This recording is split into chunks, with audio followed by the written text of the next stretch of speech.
కావేరికి బావని ఎలాగైనా ఒప్పించి ఎంగేజ్మెంట్ చేసుకోవాలి. కావేరి, నేను వీడిని స్టేషన్కి తీసుకెళ్తాను, నువ్వు ఇంటికెళ్ళు.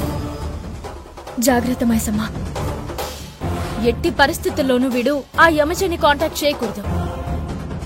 జేత్తడి పోచమ్మ గుడి. పిచ్చి పిచ్చి వేషాలు వేస్తే వీణ్ణి నేను ఎన్కౌంటర్ చేసేస్తాను.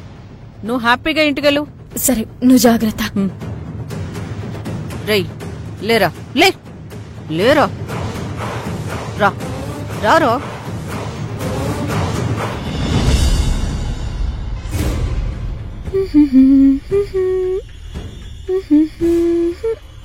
బావా, ఈ పండగ డ్రెస్ లో నేను ఎలా ఉన్నాను?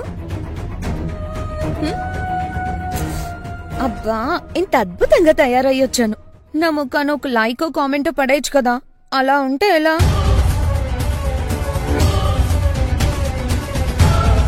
బాగున్నావు ఎంజా.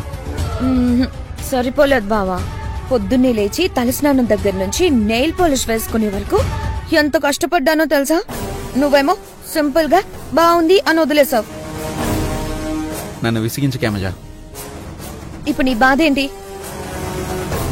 కావేరికి దూరం అయిపోతున్నానా? పోతే పోనీ బావా.